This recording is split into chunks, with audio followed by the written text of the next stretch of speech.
Podei-vos assentar. Nós queremos chamar aqui nosso pastor, reverendo Anderson, por favor. Presbítero Ayumer e Ana, por favor. O reverendo Anderson vai estar orando por esse casal tão precioso. Ana está vindo aqui. Ontem ela estava cansada, né, como o nosso irmão disse, mas hoje já está renovada, está entre nós. Isso aí, linda, e que sinta-se em casa, tá bom, Ana? Nós, primeiramente em Cristo a amamos e esperamos que o Senhor possa também renovar o seu viver, o seu lar de vocês, dia após dia. Irmãos, nós vamos fazer uma oração. O reverendo Anderson vai colocar o pai do presbítero Ayumer. Sou João, ele teve uma queda hoje, está hospitalizado. Oramos mais cedo e ele precisa da graça de Deus e nada como a oração da igreja em favor dele. Então, nesse momento onde nosso pastor vai orar por ele, para que o Senhor abra o céu sobre nós, sobre ele, em compartilhar da Escritura, também vai incluir a vida do Senhor João, lá em Niterói, que precisa do agir do Senhor no seu viver. Querido Deus, nós estamos aqui na Tua presença. Nós te agradecemos porque o Senhor trouxe aqui o Teu povo, vários casais. Nós queremos colocar todos eles no Teu altar. Se porventura algum cônjuge não pôde vir aqui nesta noite por algum motivo justificável, que o Senhor esteja também visitando cada coração, amém, cada vida. Amém. E agora, Senhor, usa o Teu servo, como o Senhor usou ontem, amém, à noite, como o Senhor tem usado, não só ali na sua região de Niterói, Rio de Janeiro, não só no seu estado, mas no Brasil e no mundo. Continua, Senhor, cuidando dele, amém, que ele seja a boca do Senhor, que essa inteligência que o Senhor lhe deu possa ser usada para a Tua glória, Senhor Deus, e que o seu conhecimento possa ser cada vez mais fundamentado nos princípios do Evangelho de Cristo Jesus. Usa-o poderosamente. Nós precisamos de Ti, a família precisa de Ti, o relacionamento conjugal carece do Senhor, as nossas famílias carecem da Tua graça e da Tua misericórdia. Muito obrigado pela vida da sua esposa que está aqui, Senhor. Tua serva Ana, continua cuidando dela, fortalecendo, dirigindo sempre os seus passos, para ser sempre esta companheira do Teu servo, e essa mulher também de oração, como foi a Ana, da Tua santa palavra. E agora, Senhor, entregamos o seu pai, o Senhor João, o doutor João, também psiquiatra, já de idade avançada. Ó Senhor Deus, que essa queda não traga consequências maiores, que em breve, Senhor, nós possamos ter notícias mais tranquilizadoras, amém, mais abençoadas, amém, mais pacíficas, Senhor Deus, para alegrar o nosso coração, amém, da sua recuperação, que não haja nada grave, Senhor, naquele organismo. Visita-o com o Teu poder e com a Tua graça. E os demais enfermos, que o Senhor olhe para cada um com misericórdia. E que neste momento, o Teu Santo Espírito esteja reinando aqui neste lugar e usando o Teu servo de uma maneira poderosa. Nós oramos na certeza já da vitória e das bênçãos que nós estaremos contando daqui a pouco, em nome de Jesus. Amém. Amém. Glória a Deus. Amém. Deus abençoe. Obrigado. Quer falar alguma coisa? Boa noite, igreja. A minha parte é a intercessão, e eu vou ficar aqui em oração, e crendo que o Senhor permitiu que acontecesse na nossa vida, e o que Ele permitiu, com as mãos dEle, colocar no lugar, seja para vocês inspiração. E que o Senhor nos visite a mim também, ao Roberto. Cada vez que a gente conversa sobre esses temas, nós também somos abençoados. Muito obrigada pelo convite e obrigada, pastor. Bom, o fato de ser psiquiatra me ajuda a fazer coisas estranhas. Pastor não pode fazer coisa estranha, psiquiatra pode fazer coisa estranha. Vou pedir que vocês todos que estão daqui para trás fiquem de pé, por favor. Fica de pé. Isso. Vem para o corredor do meio, ou ali do lado, vem para o corredor, sai um pouquinho da casa, vem para o corredor. Você pode ficar sentado, querido, você está num bom lugar. Vem para o corredor, por favor, você no corredor também, para cá, você no corredor para cá. Isso, no corredor, por favor. O jovem também no corredor, por favor. Isso. A mãe pode ficar com o neném atrás, tranquila. Agora, você que está aí, vai para o corredor também. Isso. Agora, vamos fazer o seguinte, um espacinho para frente, vem para cá. Tem lugar aqui na frente, senta em outro lugar, aperta com o pessoal, que eu preciso vocês apertados hoje aí, para o que a gente vai fazer nessa noite. Encontra um lugar para frente, isso, aperta, tem um banco inteirinho aqui, ó. Não, está passando do ponto aí. Vinícius, você está no ponto errado já. Vem para frente, Vinícius. Isso. Todo mundo para frente aqui, ó. Tem um banco aqui, um banco aqui, um banco aqui. Não tem pegadinha, não tem pergunta difícil, não tem truque, nada disso. É só sentar juntinho. Isso. Não, já está no lugar errado mesmo. Já estou errado de novo. Não, como neném pode. O casal ali atrás, o cabelo mais vermelho, não, vem para cá, minha filha. Vou chamar todo mundo para cá. Está sozinha por quê, minha filha? Vem para cá. A não ser que seja Covid, alguma coisa, pode ficar aí. Mas se não for isso, vem para cá. Isso. Porque a gente vai precisar fazer algumas coisas aqui um pouquinho diferentes. Eu preciso de vocês aqui ocupando esses lugares. Nosso tema, como chegamos até aqui, versão para homens. Teremos 2 momentos hoje. Primeiro momento agora para homens. E depois tem um lanchinho, é isso? Eu acho que uma grande parte veio por causa do lanchinho. Mas depois do lanchinho tem a versão para mulheres. Então, eu vou dar uma atenção maior para os homens e mulheres. Deixa eu apresentar um pouco mais a família também. Vocês conheceram a Ana aqui, mas tem aqui com a gente o Rodrigo, nosso caçula, casado com Natália. Daniel, é solteiro. Mariana, nossa filha, é casada com Thomas. Rapaz de muita sorte ter um sogro tão legal. Eu sou psiquiatra há quase 40 anos, ou 40 anos. Eu trabalho também com consultoria de empresas há 30 anos. E eu tenho uma formação muito diferente, muito atípica. Uma grande parte da minha agenda é em consultoria, onde eu desenvolvo trabalho com empresas de grande porte. Nosso tema de hoje, ó, já sentou o casal lá atrás, vem aqui para frente, por favor, meu jovem. Chegou atrasado, vem para frente, não tem jeito. Vem para frente, um montão de cadeira. Não sei que vocês têm problema sentado na frente, não sei, você tem medo de alguma coisa, gente? Eu não sei. Tem algum problema assim? O pastor aqui, ele dá uma pegadinha, quem senta lá atrás? Não. Aqui na frente? Não. Isso, senta aqui, meu jovem, vem para cá, sem vergonha nenhuma. Oferta? Obrigado. Ah, não? Ah, tá bom. Está perdoado. São mentiras santas. Fica à vontade. Eu quero trazer para vocês algumas reflexões. Primeiro, um ponto central para a gente, que está em João, capítulo 2. Você conhece a história? Todo casamento, toda cerimônia de casamento tem esse texto onde Jesus, no Evangelho de João, ele é o agente que transforma água em vinho, e aqui tem um significado muito grande. A mesa o quê? Ah, tá. Minha auxiliar técnica que está dizendo que a manga está... E se eu falar rápido, ela manda fazer assim também. Se eu falar errado, ela fala, não é assim, porque ela faz as palestras, eu só repito o que ela escreve. Até agora está dando certo. Ah, muito obrigado. Melhora muito para o pessoal assistir. Não tanto, porque aí vão dormir, né? Aí já mais perigoso. Não apaga só essa aqui, não? É conjunto? Tá bom. Então tá bom. Deixa assim que está melhor. O que me chama atenção no nosso tema de hoje é, independente do quão bacana é o seu casamento, o vinho sempre acaba.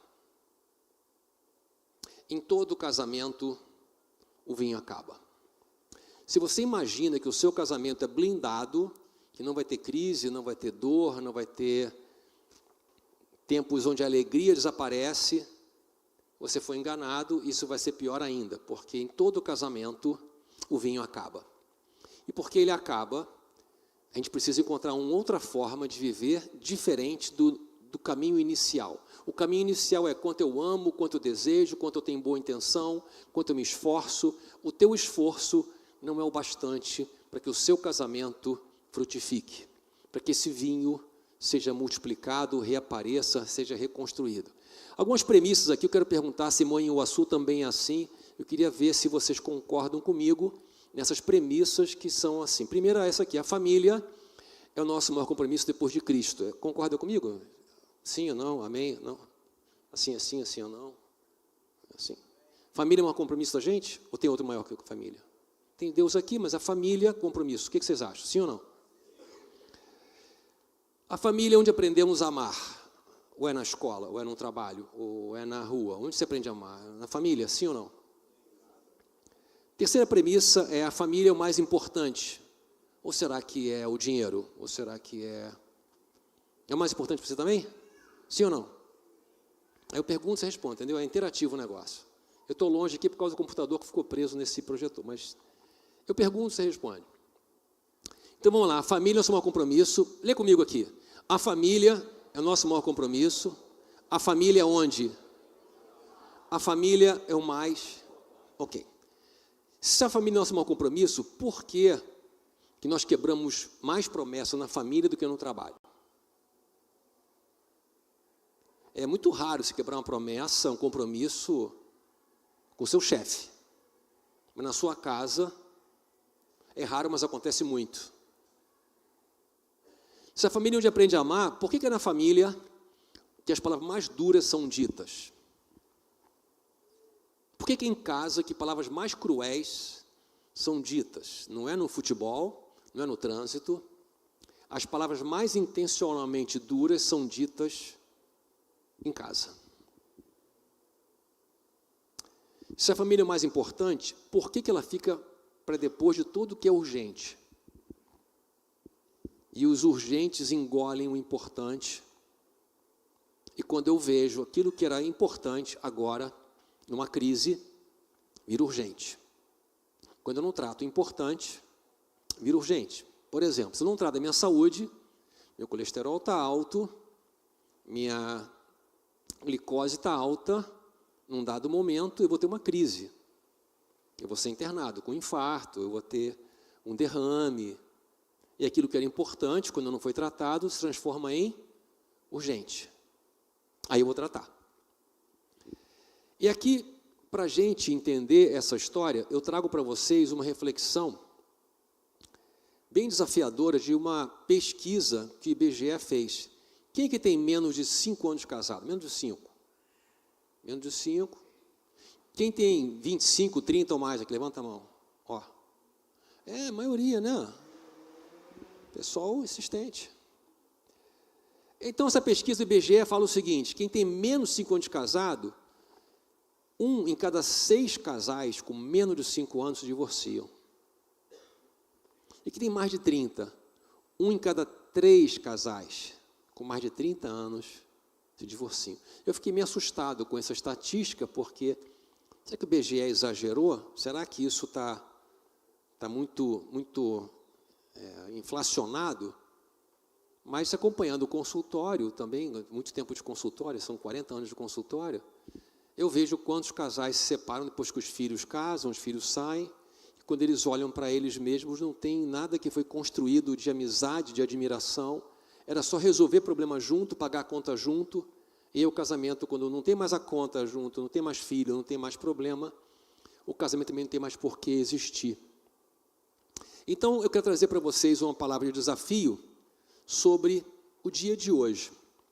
Nos próximos anos, um pequeno grupo que está aqui nessa igreja, um pequeno grupo, vai ter um casamento muito abençoado, vai dar uma virada na sua vida, vai transformar o seu futuro e vai influenciar gerações.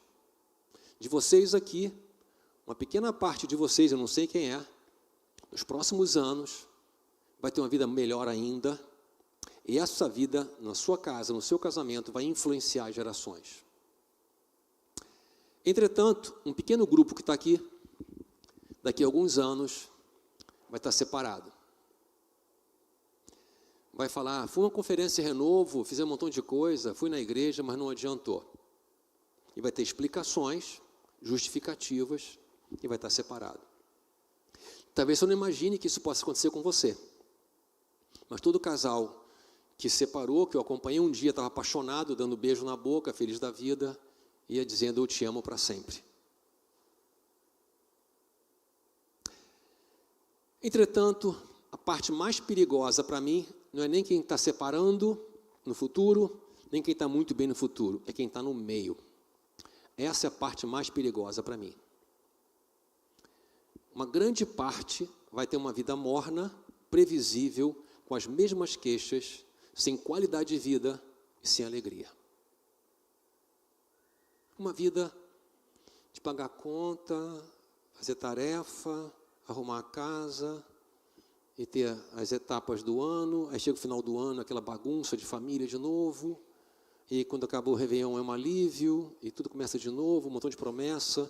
Vou fazer dieta, vou fazer isso. A promessa cai no dia 2 de janeiro. Né? A conta também chega no dia 2 de janeiro. E a vida fica muito parecida com o ano anterior. Essa vida morna é que me preocupa. Por isso, a primeira conversa para a gente hoje, não para homens, mas homens e mulheres, é que cada faixa dessa tem o seu preço e o seu prêmio. Ninguém determina em que faixa você vai estar.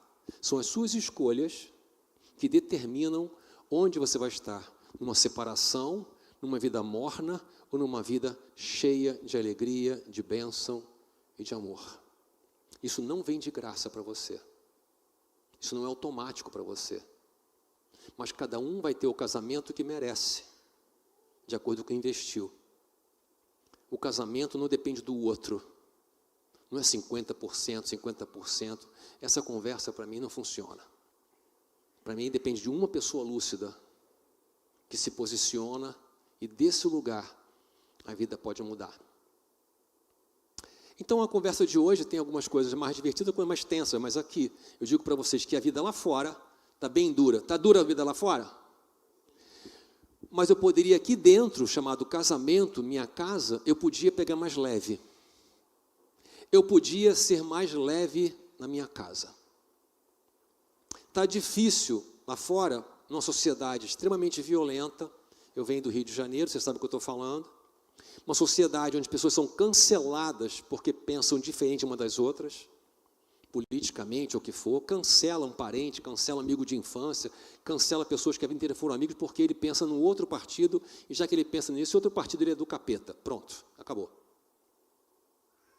Uma sociedade onde as pessoas têm cada uma voz, mas ninguém tem pastor, são ovelhas sem pastor. No mundo onde cada um faz o que quer, e onde o celular é um portal para um mundo separado das pessoas. Então está bruto o jogo lá fora. A expectativa das empresas é cada vez mais trabalho com menos salário, mas sempre foi assim, e uma pressão muito grande para entregar resultado, porque menos gente para o mesmo trabalho. Isso não é diferente do que foi. Então, para mim, a proposta aqui inicial, e eu quero começar com uma breve oração nesse sentido, é: Senhor, me ensina a ser mais leve na minha casa. Me ensina a ser mais leve na minha casa. Que quando eu chegar em casa, as pessoas pensem, graças a Deus, e não, ai meu Deus. Vamos fechar os olhos um pouquinho e fazer essa oração. Senhor, o mundo que a gente está vivendo está extremamente tenso, intenso, pesado, duro. E a gente pede, Senhor, que o Senhor nos ensine a ter uma vida mais leve. Nos ensine a uma vida com mais generosidade, com escolhas melhores. Nos ensina, Senhor. Hoje, quem também assistindo a gente online, em algum momento, a fazer escolhas melhores.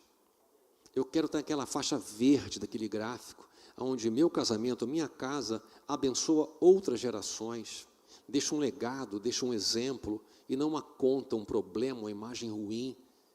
Me livra da vida morna, me livra da vida que não tem relevância superficial, de aparência. Me livra, Senhor.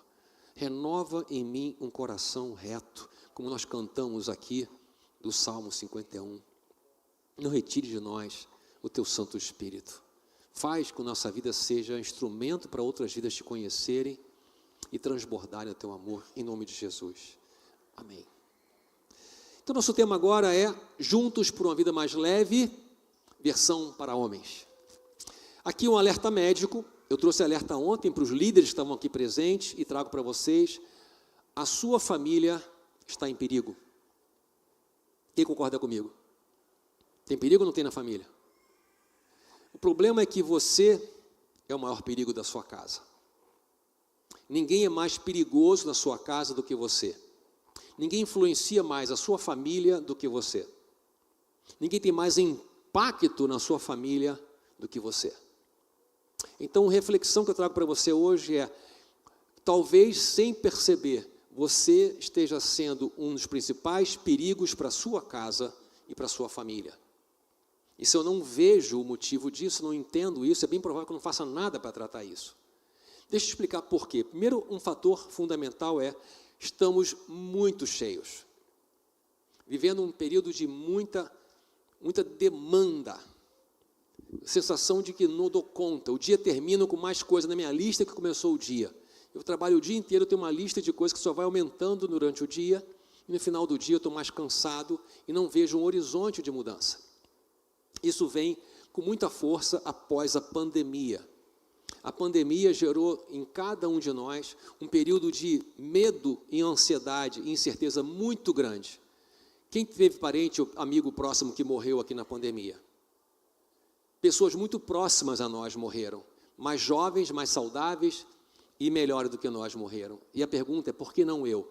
Essa pergunta da proximidade, do por que não eu, ela leva para a gente para um lugar de, talvez, quem saiba, eu morra também. E essa instabilidade tão longa, tão profunda, gerou uma desorganização na mente de cada um de nós. A nossa mente foi afetada por isso, como é a mente de quem vai para a guerra. Antigamente chama neurose de guerra, hoje chama de transtorno de estresse pós-traumático. O que afeta o nosso sono, a dificuldade de dormir, ao acordar no meio da noite e não dormir mais, afeta a nossa capacidade de ter troca com as pessoas, a paciência diminui muito, e a memória, a gente passa a esquecer um montão de coisa, e a sensação de que você está ficando mais cansado mais cedo, como se a cabeça estivesse mais cansada. Eu fazia as coisas que eu não consigo fazer mais, eu tinha mais ânimo, tenho menos ânimo agora. Então, esse tipo de alteração são sintomas que estamos muito cheios. Porque eu estou muito cheio, eu preciso reduzir a pressão desnecessária. E muitas pressões que nós vivemos não vêm de fora, vêm de dentro. A gente viu nos últimos anos 3 pessoas famosas quebrarem. Naomi Osaka, que era uma tenista número 1 do mundo, a Simone Biles e o Gabriel Medina, surfista. Quando o surfista começa a ficar doente, me preocupa. Surfista estressado é uma coisa completamente nova, pastor.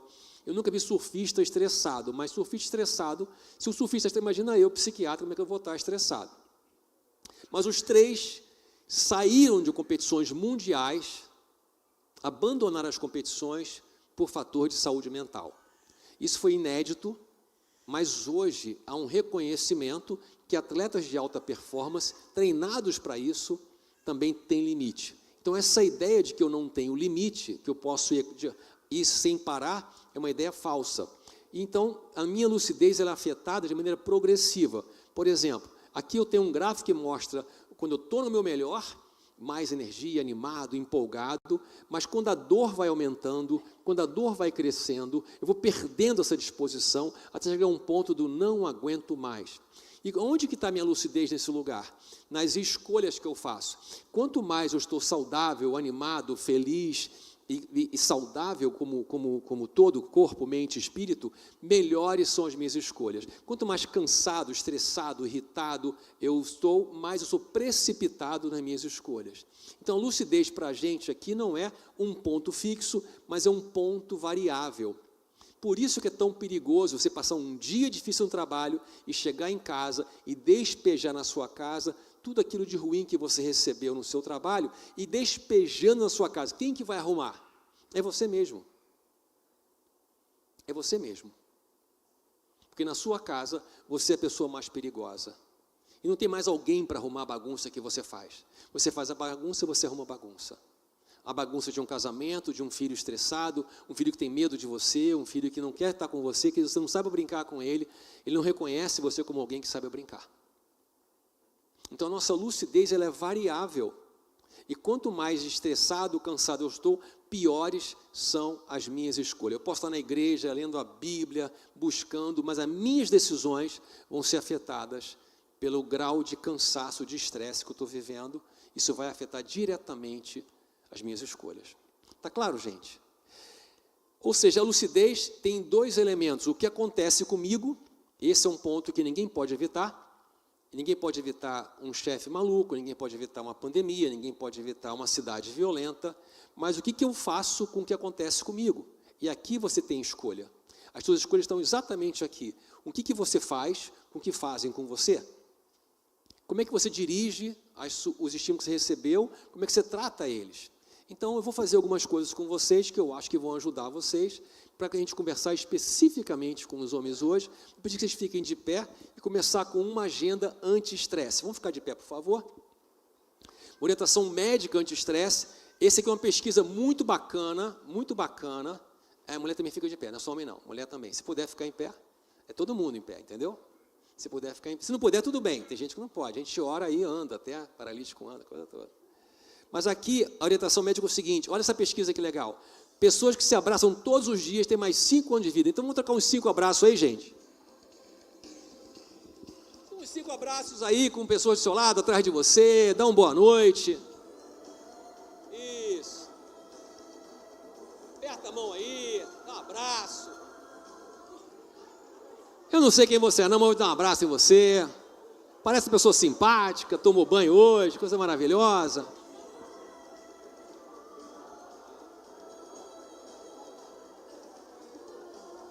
Agora você, com a sua amada, marido com a sua esposa agora, mãozinha de frente um para o outro, assim, ó. Mãozinha um de frente para o outro, isso, quem é o casal aqui, ó? Segura 2 mãozinhas, um de frente para o outro. Olha bem nos olhos da sua esposa, marido agora que vai falar, hein? Olha bem nos olhos delas e fala assim para ela, ó, segura a mãozinha, isso. Olha para ela e fala assim, ó, tchau. Homem está aqui na minha direita, mulher na minha esquerda. Homem para cá, toda mulher vem para cá, todos homens para cá, encontre o seu lugar, dá o seu jeito. Homem para cá, mulher para lá, porque agora é para os homens. Isso. Agora é só para os homens. Isso. Pode apertar à vontade. Fica tranquilo. Tchau, querida. Um beijo. Vai com Deus. Leva a Bíblia. Isso. Agora sim. Agora está arrumadinho. Pode sentar, pode sentar. Se vocês quiserem... Ah, está fechado já o shopping, né? Já está fechado agora. Então, não adianta, as lojas estão fechadas, mas fica à vontade aí. Vou falar para os homens aqui. Vocês ficam tranquilinhos, tá bem? Não fica preocupada não, que agora é só para os homens. Quero começar com grande referência para mim, o presbítero Marcão. Marcão é um homem de Deus, presbítero, amigo meu, casado com Claudinha. É um homem que em 25 anos de casado, nunca sequer levantou a voz para sua esposa. Tem uma foto aqui do Marcão e Claudinha. Que doçura, Marcão e Claudinha. A Claudinha é extremamente meiga. E o Marcão sabe como tratar a Claudinha. Que coisa linda isso, o presbítero Marcão com Claudinha. O amor é uma coisa maravilhosa, suavidade. A gente sabe também que até os heróis mudaram, né? Ó, por exemplo, o Batman casou, você sabe disso? O Batman casou, como é que eu sei disso? Está no céu. Apareceu lá no céu assim, ó, traz pão. Já acabou a mensagem dele do céu. E eu vou lançar um livro novo, um livro sobre como agradar a sua esposa, entendendo a sua mulher. Um guia prático de pequenas coisas que você tem que fazer para começar a satisfazer a sua companheira. É um livro simples. É assim, são 17 volumes. Você vai lendo aos poucos, assim, em 25, 30 anos já está mais animado, ela está começando a agradar. Mas é um livro muito bacana. E tem umas dicas que eu vou dar um spoiler do livro para você comprar esse livro. Por exemplo, aqui, olha só. Dicas que vão mudar a sua vida. Por exemplo, sua mulher nunca irá iniciar uma briga se você estiver limpando a casa. Nunca. Pegou a vassoura, acabou a briga. Já viu isso? Está lavando a louça. Não tem briga. Coisa linda, gente. Uma estratégia assim de casamento. O casamento, uma frase importante é essa. É um relacionamento a dois, onde uma pessoa está sempre certa e a outra é o marido. Então, é uma relação muito equilibrada. Agora, o saquinho de maldade. Mulher brigou com você? Ah, vai na cozinha e aperta toda a tampa dos potes. Aperta com força. Ela vai precisar de você. Claro, amor. E você abre para ela. As Minion dicas são as dicas dos Minions. Por exemplo, eu tenho aqui, nunca ria das escolhas da sua esposa. Você é uma delas. Outro ponto, nunca mande a mulher ficar calma. O efeito é totalmente contrário. Calma, amor, piora muito. E bolo. O bolo preferido da sua mulher, tenho certeza que é o bolo de dinheiro. Também nunca falha. Você chegou em casa com um bolo de dinheiro, alegria, satisfação, generosidade. É coisa linda, gente. Então vamos ajudar o homem a aliviar a bagagem. Aqui é só uma introdução para você sentar e respirar, que aqui uma pergunta para mim é, como é que você pode aliviar a bagagem? Eu queria que você pensasse em cada uma das perguntas que eu vou fazer agora e visse dentro de você onde está essa resposta. Veja bem, há quanto tempo você não anda preocupado, tenso e sempre estressado? Há quanto tempo você não dá uma gargalhada gostosa em casa? Uma das coisas que eu amei, está mais perto do pastor Carlos aqui, que ele tem uma facilidade de rir, que é uma coisa maravilhosa. Vem da alma dele, sacudiu, ele ri. Tem gente que não sacode e reclama, ele não, ele tem uma alegria que sai do coração, coisa maravilhosa. Eu acho lindo isso, coisa de saúde mental isso. Há quanto tempo você não tem um dia leve sem pensar no que falta resolver no trabalho? Quanto tempo você não faz uma surpresa romântica para sua esposa? Dá um beijo assim, inesperado, aquele beijo pentecostal. Ou um presente inesperado. Não tem que ser um diamante, não, embora seja uma boa, não tem que ser um diamante. É uma flor, um chocolate que você traz, um vestido que ela viu, gostou. Há quanto tempo você não faz uma surpresa romântica para sua esposa? Há quanto tempo você vem fugindo para um lugar lá na internet, um lugar para relaxar a tensão, mas esse lugar tem coisas que se a tua esposa aparecer na hora, você vai ficar constrangido. E se a tua esposa não pode ver o que você está vendo, esse lugar tem cheiro de enxofre. Tudo que a tua esposa não pode ver, você não deveria ver. É importante você considerar que a senha do celular de vocês deveria ser igual. Um celular que ela não tem acesso é uma arma perigosa na sua mão. A senha do seu celular deveria ser a mesma senha do celular da sua esposa. E de tempos em tempos você deixa do lado dela, vai tomar banho, deixa ali, vai fazer comida, fazer alguma coisa, deixa ali como se você tivesse esquecido, para ela ficar à vontade de futucar, porque ela vai futucar. A minha não futuca não, mas ela vai futucar. Quer dizer, eu acho, né? E aqui fica uma dica para a gente. Como é que eu posso tirar um peso necessário? De onde que vem esse peso? É uma pergunta importante. De onde que vem o peso? Vou dizer para vocês, todo peso vem do pecado.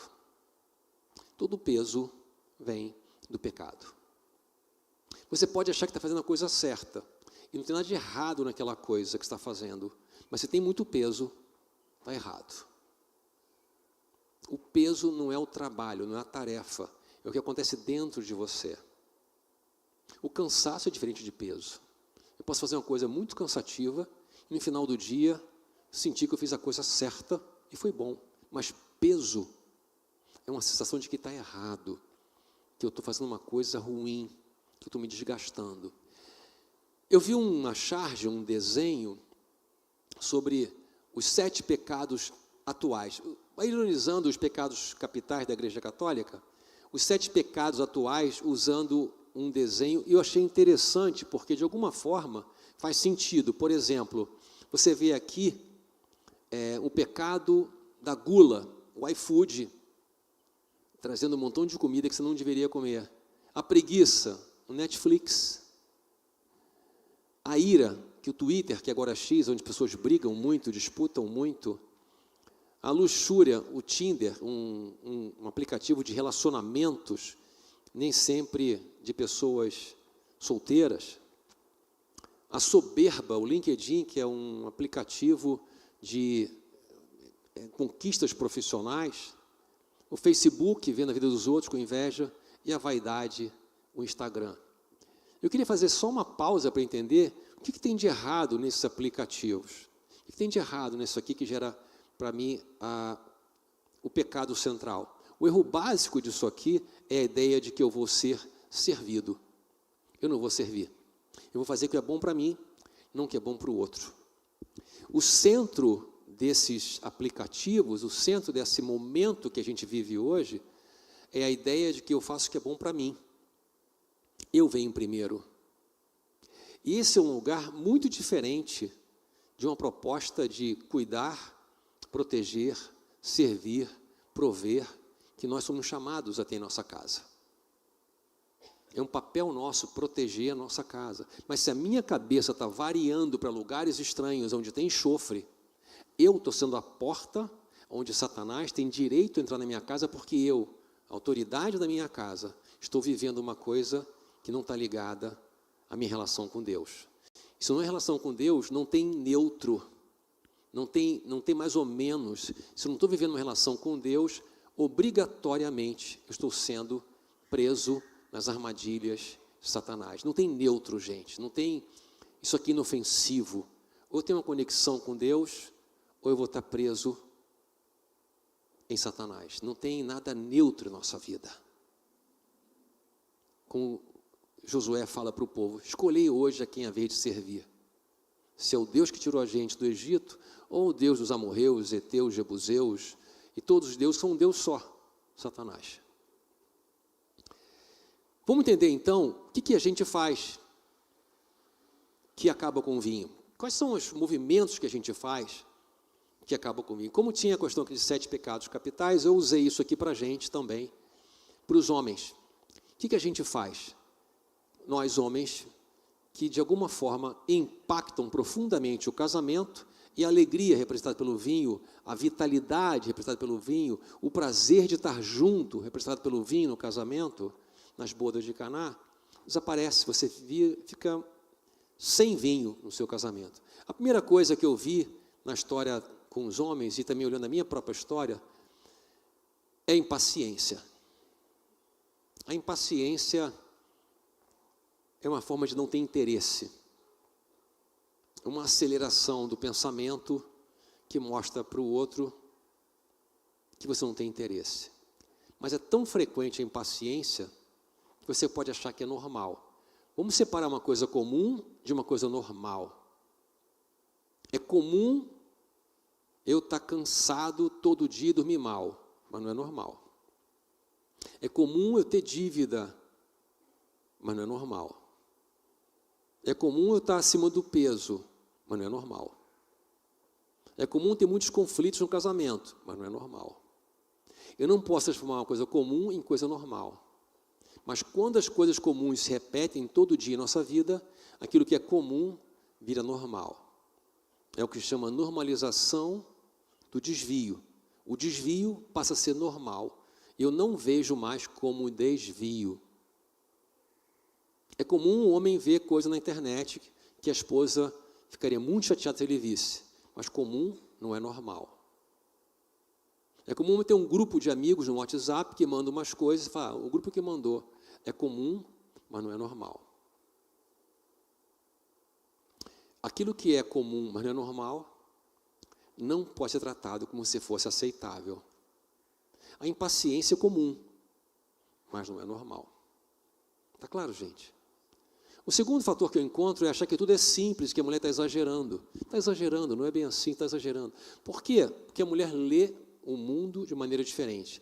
Pode ser que para você realmente seja um exagero, pode ser que para você realmente seja uma coisa, não precisava de tanto estardalhaço para aquilo. Tá bom, mas para ela, a percepção dela, aquilo é difícil, aquilo é tenso, aquilo gera medo.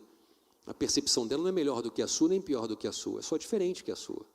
Mas se para ela gera um grande desconforto, é provável que você deva sentar e escutar um pouco mais antes de falar, você está exagerando, não é bem assim.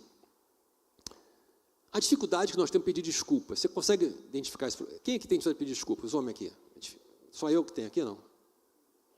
É difícil. Por que é difícil pedir desculpa? Eu estava pesquisando sobre isso. Por que é difícil pedir desculpa? E a minha interpretação foi, A minha dificuldade não tem a ver com orgulho, tem a ver com a dificuldade de assumir o quanto que eu não sou o suficiente para aquilo que minha esposa espera de mim. Ou seja, quanto que eu queria ser melhor e não consigo ser melhor.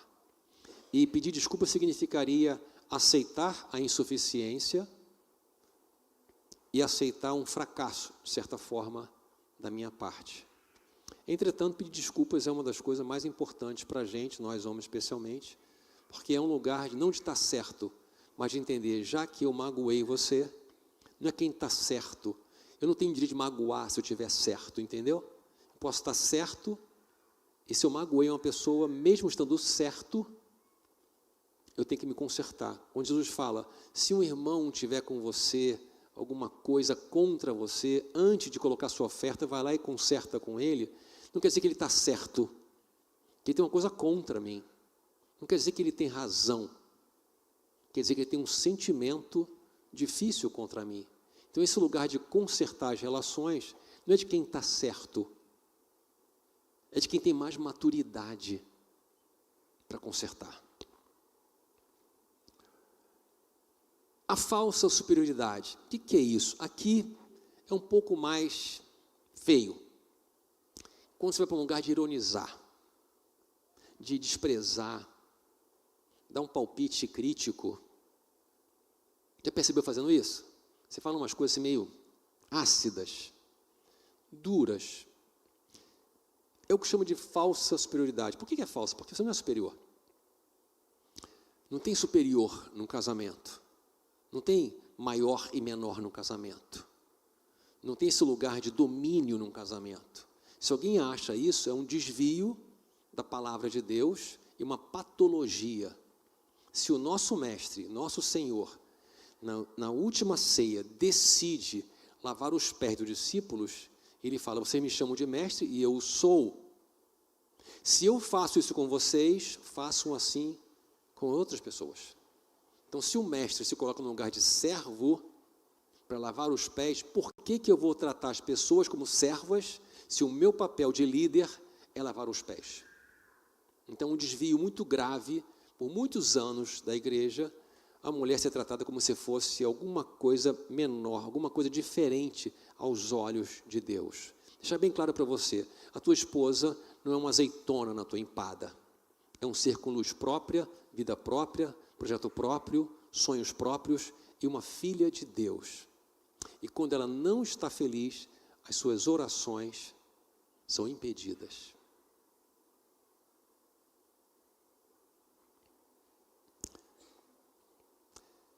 Falta de atenção. Não repara um cabelo novo, não repara que pintou a unha, não repara que fez sobrancelha, não repara que está cheirosa, que botou uma mesa bonita, que o quarto está cheiroso, que trocou o lençol de cama, não repara que a casa está arrumada, não repara nada. É falta de atenção. Tu chegou em casa, ela está em casa antes de você, ela fez alguma coisa para você. Tem mulher que chega depois, marido, não tem problema nenhum. Mas quando você chega em casa e ela está lá, o que você reconhece que tem de bom ali? Como é que você demonstra que chegar em casa é chegar no melhor lugar da sua vida? Como é que ela percebe que ao chegar em casa você chega no seu castelo e não no seu presídio? O sexto ponto é falta de empatia. Aqui é um tema difícil, empatia. Talvez a gente consiga trabalhar um pouquinho mais esse tema. Mas empatia, não necessariamente fazer com o outro o que você gostaria que fizesse com você. A empatia é olhar onde o outro está. Ah, mas ela é exigente, ela não vê onde é que eu estou, vê o que eu preciso. Ok, eu não estou discutindo agora a mulher. Esse carnê agora é seu. A gente não tem na Bíblia o direito de tirar o cisco do olho do outro, não é isso? Eu tenho uma trave no meu para consertar. Então, o meu mandato é consertar o que está no meu olho, a trave do meu olho, e não tirar o cisco do olho da minha esposa. Então, aqui o sétimo ponto, que é o mais difícil para mim, que é ser previsível. Aqui, eu não quero entrar em muitos detalhes, mas se tem uma coisa que me espanta quando eu atendo esposas, é como seus maridos são previsíveis. rotineiros, padronizados.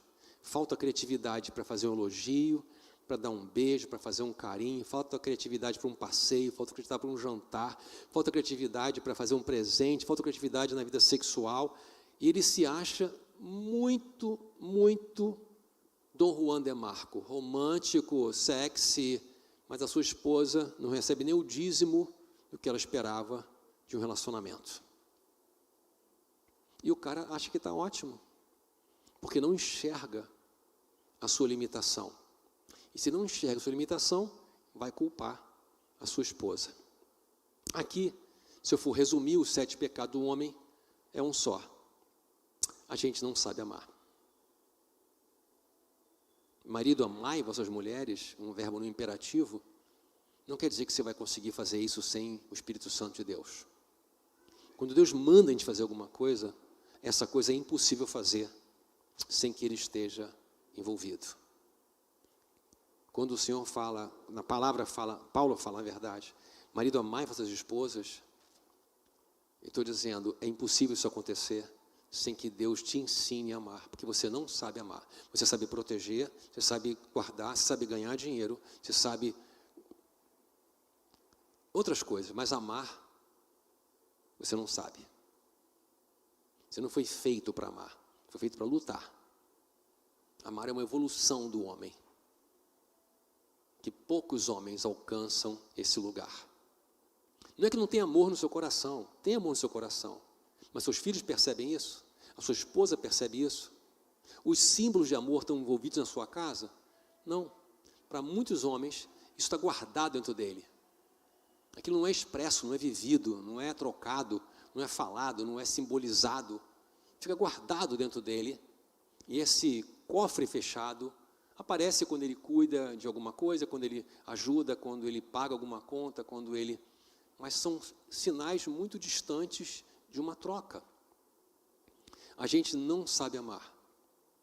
Como médico, para mim, é muito importante um bom diagnóstico. Se eu tenho um bom diagnóstico, eu começo aí mais da metade do tratamento. Se eu tenho um diagnóstico errado, vou tomar o remédio errado e não vai funcionar. Um bom diagnóstico é fundamental. E o diagnóstico, para mim, central para nós homens é essa. A gente não tem em nosso DNA uma capacidade natural de amar. Se a gente não for intencional, a gente não consegue expressar o que dentro da gente existe. Eu tenho certeza que você ama a sua família, sua esposa, mais qualquer outra coisa. Mas ela não tem essa certeza. Eu tenho essa certeza, mas ela não tem.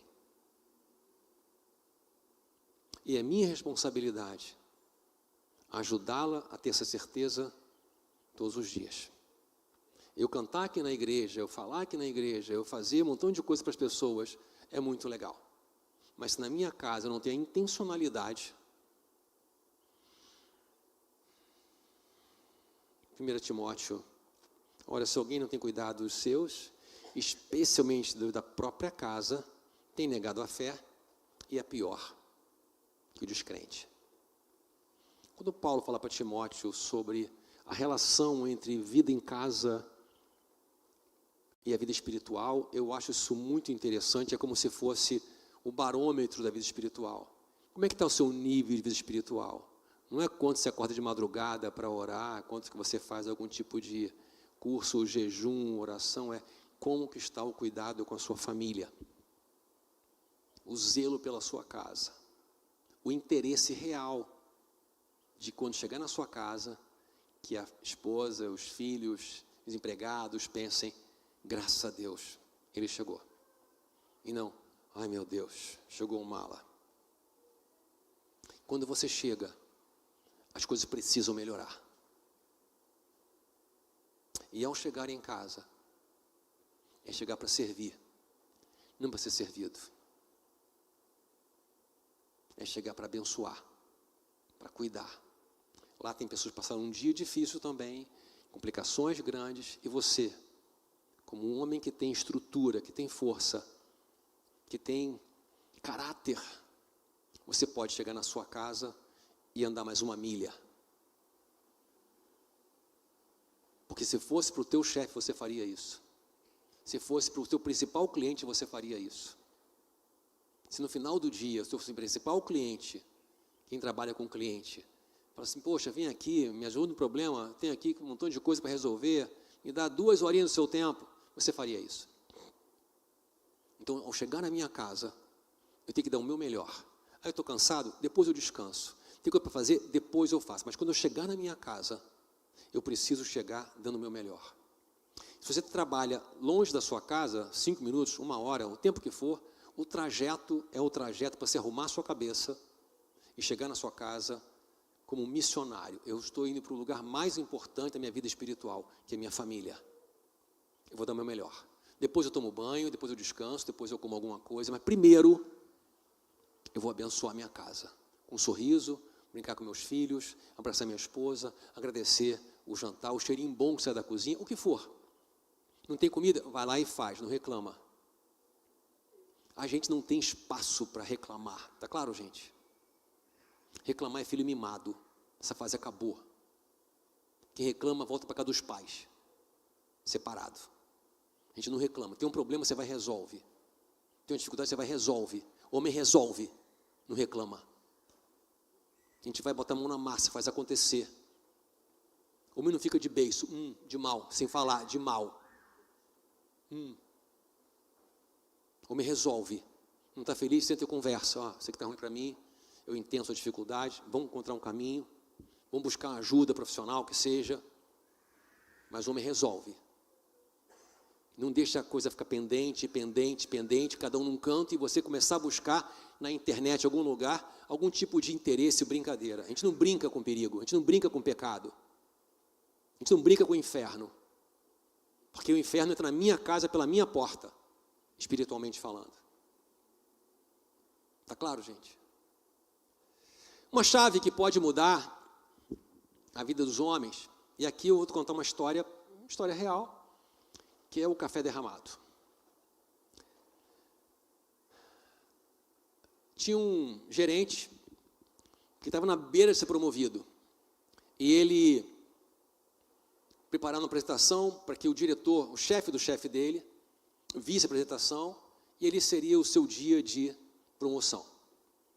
Ele estava há muito tempo preparando esse trabalho, o fim de semana foi intenso, ele estava muito nervoso, a melhor camisa passada, segunda-feira de manhã, mal dormiu essa noite. Ele está tomando café com a sua filhinha de 6 anos, sua esposa. Eis que de repente a filha esbarra nele, café cai na manga da camisa. Ele leva um susto, dá um grito, dá um soco na mesa, não pela filha, mas uma reação de estresse, a lucidez que eu falei agora há pouco. A filha fica nervosa, começa a chorar. A esposa fala, tá maluco? Olha o que você fez com sua filha.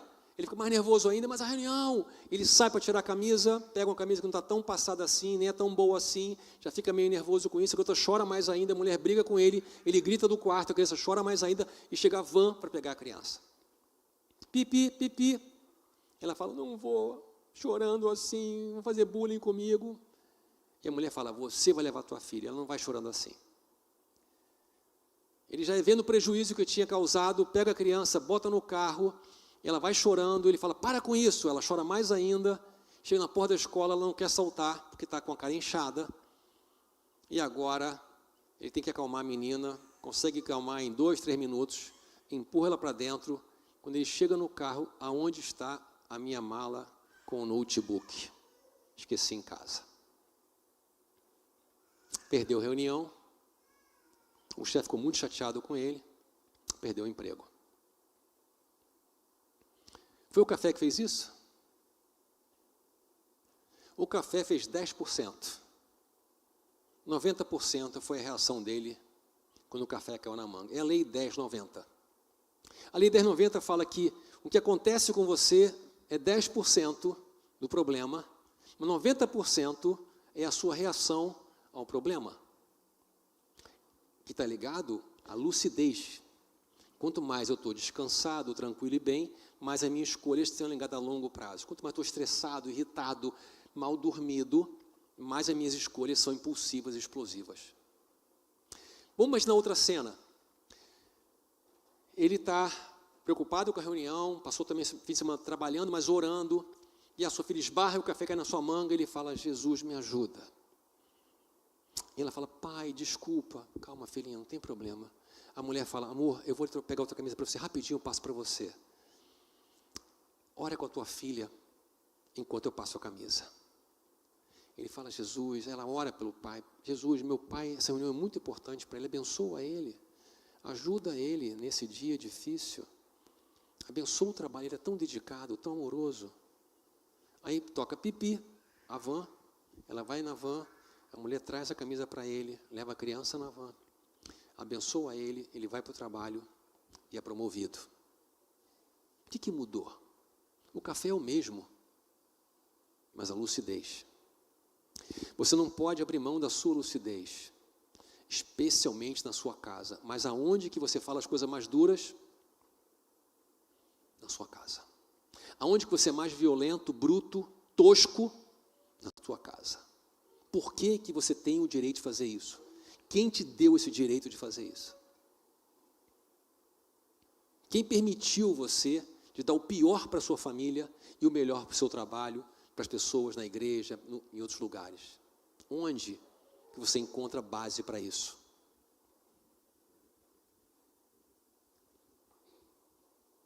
10% dos problemas são coisas que acontecem com você, os 90% estão relacionados com a forma como você reage a elas. É isso que eu chamo de lucidez. Para a gente fechar aqui, Salmo 68, 6. Deus faz que o solitário viva em família. E aqui eu vou falar uma coisa para você, muito pessoal. Depois do cafezinho, eu vou explicar um pouco mais isso. Mas eu vou confessar uma coisa para vocês. Ficou muito claro para mim, alguns anos atrás, muito claro, que eu não tenho a capacidade, eu não sei ser feliz. De jeito nenhum. Eu sei ganhar dinheiro, eu sei vencer batalha, eu sei me virar sozinho, eu sei fazer comida, eu sei arrumar a casa, eu sei fazer um montão de coisa, mas eu não sei ser feliz. A vida inteira eu fiz um monte de coisa, como se fosse uma corrida de obstáculos, sem linha de chegada. Seja títulos, formações, trabalhos, conquistas. Até que eu decidi, quando minha filha nasceu, uma coisa que mudou minha vida.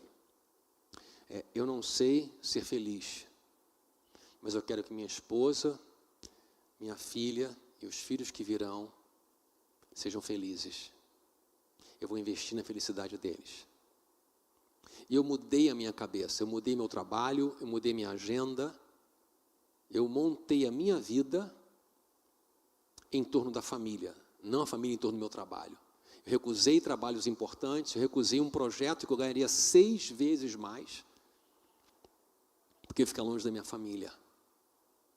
Eu falei, dinheiro eu posso ganhar a vida inteira, filho pequeno só tem agora. Eu não posso deixar meus filhos longe para ganhar dinheiro. Eu posso viver com menos, posso gastar menos, mas estou presente.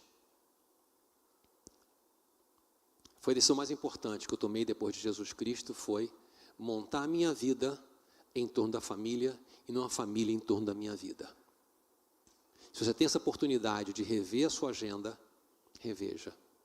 Porque não é o tempo que você coloca, é a dedicação e a intenção que você tem para fazer esse caminho. Eu quero convidar você a pensar que nesse momento, um degrau é o bastante. Eu quero convidar vocês, homens, a fechar os olhos e vocês intercederem pelos homens, para que o Senhor te ajude a subir um degrau. Qual o degrau que você precisa subir hoje? Qual o degrau que na sua casa vai fazer diferença? Qual o degrau que te faz um homem mais leve, mais generoso? O que você pode fazer? Curva teus olhos, tua alma, diante de Jesus e confessa isso. Senhor, eu não sei ser feliz, mas eu quero abençoar minha esposa, meus filhos, para que eles sejam felizes. Me ensina a ser um homem melhor, um pai melhor.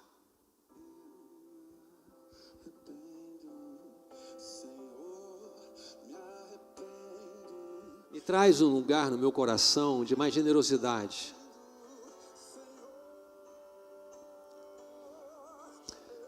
Me faz, Senhor, uma pessoa mais leve.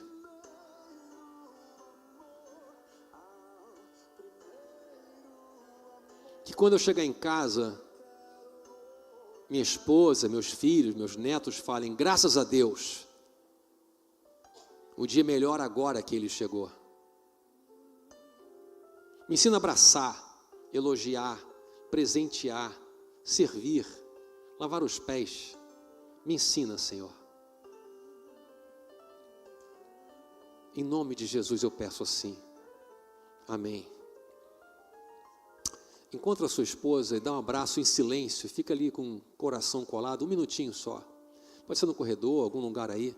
Encontra a sua amada, dá um abraço e deixa o coração bater junto, sem falar nada. Só um minutinho.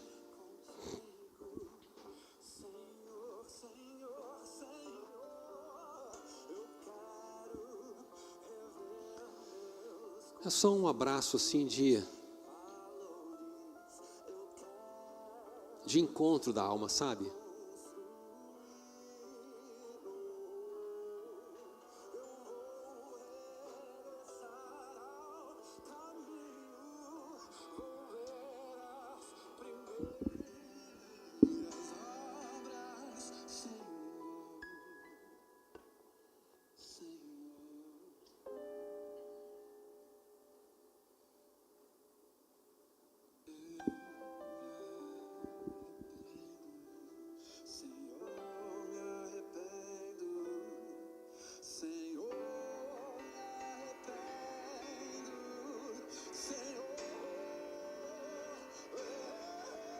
Peça ao Senhor que te leve de volta ao primeiro amor com o Senhor e com a sua esposa. Faz uma oração junto com ela aí. Fala com Deus.